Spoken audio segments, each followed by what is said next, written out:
Bonjour les troisièmes, j'espère que vous allez bien. On se retrouve donc ce soir pour la suite du cours sur la décolonisation. Je vous rappelle rapidement la problématique. Comment donc les territoires colonisés vont retrouver, obtenir leur indépendance vis-à-vis des puissances coloniales européennes. On avait étudié la dernière fois un premier cas d'indépendance qui était celui de l'Inde. Vous devez vous souvenir que c'est une indépendance donc, qui est négociée. Et aujourd'hui, on va commencer dans une vidéo qui va être un peu plus courte parce qu'il s'agit davantage de lancer le travail sur donc, notre deuxième étude de cas qui se trouve être donc la guerre d'Algérie ou comment l'Algérie va obtenir son indépendance. Euh, Avant de commencer et de rentrer dans le vif du sujet, je voulais donc dédicacer cette vidéo à Aymen. Il saura pourquoi. Euh, Souvent, quand on commence ce travail sur la guerre d'Algérie, il y a une certaine attente de la part des élèves. Il y a des élèves qui sont impatients, qui attendent des fois depuis plusieurs années qu'on traite ce sujet, et c'est bien normal. Je pense aux élèves qui ont des origines algériennes. Euh, je vous préviens tout de suite qu'on ne peut pas. Enfin, c'est quelque chose qui est en temps normal en classe. Si on passe une heure dessus, et c'est tout. C'est pas le cœur de notre programme. Malgré tout, voilà, c'est une étape importante qui souvent marque les élèves. Euh, En classe, très souvent, quand on aborde ce sujet, on sent une petite tension, notamment entre élèves d'origine marocaine et élèves d'origine algérienne. Une petite tension parce que certains vont dire oui, nous on s'est battus, vous avez pas eu à vous battre. On sent des petites tensions assez classiques entre élèves d'origine algérienne et élèves d'origine marocaine. Alors bon, ces tensions à miracle n'apparaissent pas dans mon bureau, mais je sais comment ça se passe maintenant. Je voulais juste, pour répondre un petit peu à cette question, pourquoi il y a eu une indépendance négociée dans le cadre du Maroc et pourquoi les Algériens ont dû passer par un conflit armé pour obtenir leur indépendance. Euh, cette différence, elle tient en premier lieu à la différence de nature entre ces deux territoires. L'Algérie et le Maroc, pour la France, ce n'est pas la même chose. Quand on parle rapidement, on parle de colonie marocaine et de colonie algérienne, mais en fait, si on regarde un petit peu plus les choses en détail, on voit que ces deux territoires ont des statuts très très différents pour la France. Le Maroc, ça a proprement parlé un protectorat, c'est-à-dire que officiellement, il y a toujours un roi du Maroc. Il est complètement soumis, il obéit aux ordres qui lui proviennent de la France, mais officiellement, il y a toujours un territoire marocain. Par contre, dans le cas de l'Algérie, là, c'est un petit peu différent. Pour l'Algérie, pour les partisans de l'Algérie française, pour ceux qui souhaitaient que l'Algérie reste un territoire colonisé, le mot d'ordre, c'était l'Algérie, c'est la France. Pourquoi? Parce que l'Algérie était considérée comme un département français. Alors pourquoi un statut différent? Parce qu'en fait, ce qu'a voulu faire la France, c'est donc de faire de l'Algérie une colonie de peuplement. C'est-à-dire de pas seulement exploiter les ressources d'un pays colonisé, mais que des Français viennent s'installer en Algérie et que ça devienne un territoire qui appartiendrait en plein à la France, qui serait la France. Donc c'est pour ça qu'en Algérie se trouve une importante minorité d'origine européenne qui sont installés là, parfois depuis plusieurs générations.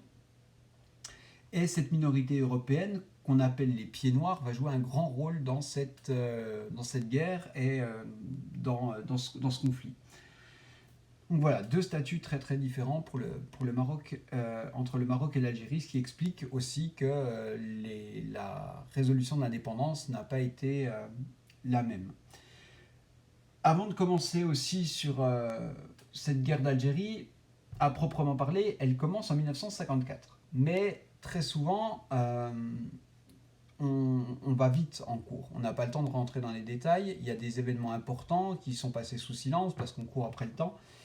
Donc là, j'en profite un petit peu pour rappeler un événement antérieur à la guerre d'Algérie à proprement parler, mais qui est tout de même très révélateur et intéressant et aussi nécessaire peut-être de le connaître. Cet événement, il a lieu le 8 mai 1945 en Algérie. Le 8 mai 1945, normalement, la date, elle doit vous parler. 8 mai 1945, c'est donc la défaite de l'Allemagne nazie, c'est la victoire des Alliés, donc un jour de fête, qu'on commémore en France quand même par un jour férié. Et ce 8 mai 1945, en Algérie, sont organisées des manifestations de joie, au départ, pour fêter la victoire sur l'Allemagne nazie. Certains Algériens veulent profiter de cette occasion pour mettre en avant leurs revendications qui sont l'indépendance de l'Algérie. Il y a déjà des Algériens qui militent pour ça. Euh, et il se trouve que lors de la manifestation, un jeune Algérien aurait brandi un drapeau algérien, ce qui était interdit par les autorités françaises. Les autorités françaises acceptaient qu'il y ait des drapeaux lors de ces manifestations, mais uniquement des drapeaux français. Et ce jeune garçon qui brandit le drapeau algérien se retrouve abattu par un policier français. Vous imaginez la colère de la foule, une colère légitime, sauf que cette colère, elle éclate sur justement les Européens installés en Algérie. Et s'ensuit donc une série de massacres de personnes, d'Européens, par des manifestants en colère, par une foule haineuse, et on se retrouve avec une centaine de morts européens. Ça, c'est un premier temps. Le pire, ça va être la réponse française à ce meurtre d'une centaine d'Européens. Parce que l'armée va réprimer, donc la France va réprimer de façon extrêmement violente ces massacres. Quand on lit les comptes rendus de ce qui va se passer, de cette répression, on se demande des fois si c'est pas des SS ou des nazis qui sont en train de réprimer. Parce que la France, il y a des cas des prisonniers exécutés, de prisonniers brûlés vifs, donc une répression extrêmement brutale. Le pire, c'est aussi quand on regarde les chiffres de cette répression. Alors, j'ai cherché un petit peu, hein, les historiens ne sont pas d'accord là-dessus, ils donnent des chiffres très différents. Ce qui est sûr, c'est que plusieurs milliers d'Algériens sont tués. Les historiens disent que ça va jusqu'à 25 000 victimes, certains disent non, c'est moins, c'est 7 000. Mais bref, l'idée, elle est quand même là, c'est qu'on assiste à un véritable massacre.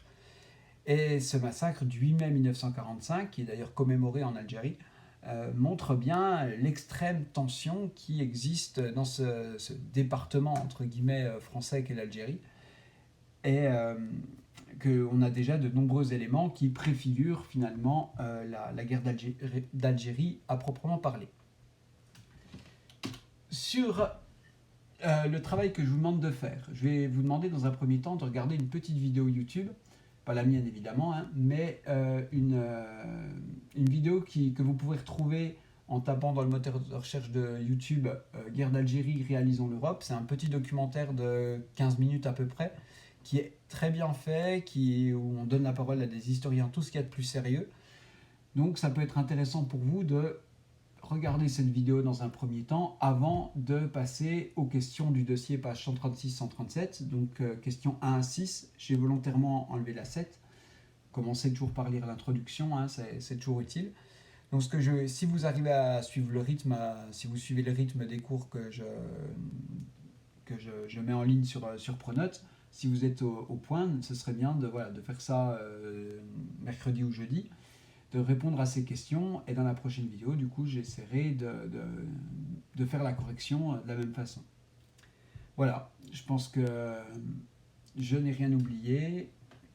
Pensez donc à faire votre travail, et puis je vous souhaite un bon courage pour ce confinement qui risque fort de durer. Voilà, à bientôt.